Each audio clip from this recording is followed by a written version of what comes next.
And hello everybody, welcome back to the channel guys, hope you're all well. Before we do get into today's video, as always, please do smash that like button and subscribe to the channel for daily Rangers content. Guys, in today's video, we are always going to be going over all the latest Rangers news from the last 24 hours. That includes Ali McCoist blasting Scottish referees for their incompetence, branding them also a disgrace. We'll discuss that a bit later on, but I just wanted to round up a little bit from yesterday. And as stated, Scottish media has reported that Leon Balogun is set for a contract extension of a year. Now, I've seen a lot of different opinions on social media and in the comments of my last video with regards to Balogun.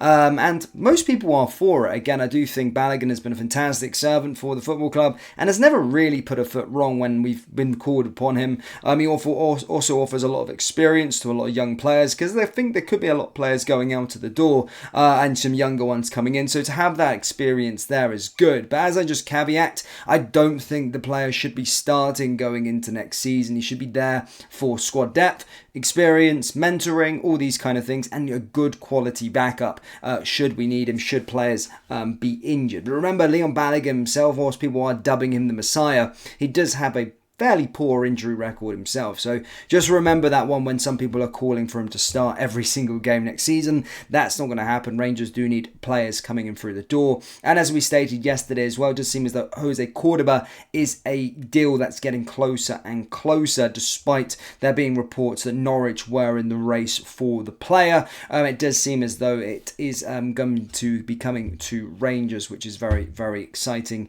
indeed. I like the look of him, and when you can kind of tell a really good player, or a player with high potential, when you look at the team that are losing that player and their fans and how they respond, and he's a player that their fans, their supporters are really gutted that he's leaving, but almost really happy, and they kind of know his worth, that he's going to make it at the highest level. So we'll certainly find out over the next couple of days / weeks whether he gets confirmed or not. But I'm glad to see a young centre back that's not played in the Championship that's going to be signed, and hopefully can go and have a good career at Rangers, but also be sold for a lot of money going in the future. But that's not going to be the only deals, guys. There's going to be a ton over this summer transfer window. So if you haven't already subscribed to the channel, then please do. We'll keep you on the straight and narrow with regards to everything. I don't listen to BS reports. I'll just bring you the most reputable stuff from all of our sources and journalists. Now, moving on to some news with regards to Giovanni van Bronckhorst. He has revealed he is in talks with a club about a return to management, but the former Rangers boss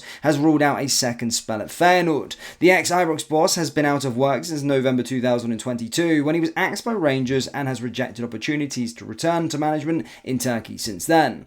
He was on the shortlist for a return to Feyenoord, where he played and later managed and guided them to their first league title in 20 years in 2017. The Rotterdam club have lost Arne Slot to Liverpool next season to succeed Jurgen Klopp, but Van Bronckhorst has ruled himself out of the running for the job in his homeland after confirming he's in talks with an unnamed club. He said, "Yes, I'm still in discussions with the club. There are things going on, but not here in the Netherlands. I have a lot of contact with Feyenoord, but not in the way that I'm in the picture for their manager. I've always been picky. Now it's time to with the year where the interest is, and you talk to clubs. So I'm happy with what my life looks like now, but being a club manager is also great. My ambition as a manager is not in the Netherlands. I had a great period at Feyenoord. I won everything you can win in the country. To do it again is not my ambition. Never say never, but not at the moment. I always wish Giovanni van Bronckhorst all the best with his managerial career, and someone that's I thought was a very, very good manager. He gave me the best Europa League run memory I've had in my whole life.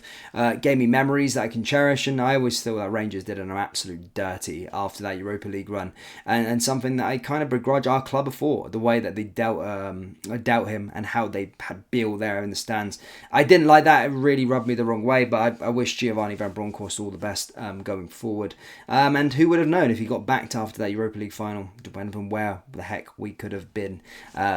But yeah, that's a question that we'll never know.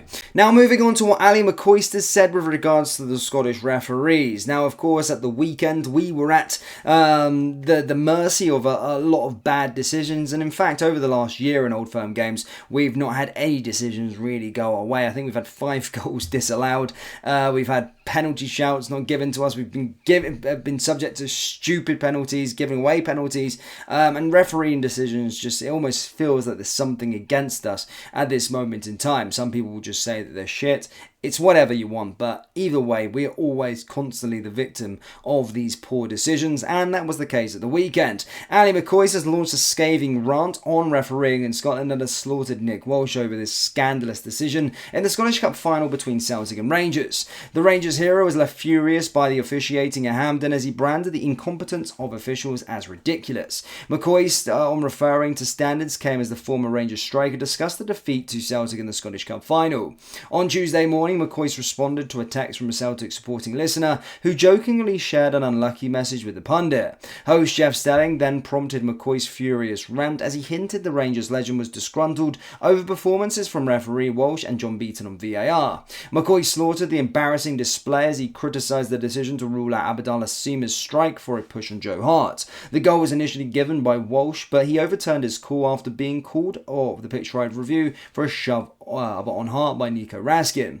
McCoist accepted the push was enough to rule out the goal, but remains adamant a penalty should have been given for Greg Taylor holding Raskin before the shove on the goalkeeper. Speaking in TalkSport, he said, "We are very unlucky." He has got a point there. Jeff's scandalous, absolutely scandalous, honestly, but I've come to expect it now. The incompetence of our officials is nothing short of ridiculous. It is bordering on embarrassing, to tell you the truth. They disallow a goal for a shove. Okay, there might have been a little shove, I can understand that. But then to go back 2 seconds, they have got to give a penalty. The boy's got his arms wrapped around the guy who eventually does the little shove. It's just total incompetence, Jeff, but we have come to expect it, and that's the way it goes. So Rangers legend, of course, Ali McCoist sharing the views of a lot of us, and after the the game in that match reaction, I did state that that decision was a ridiculous statement.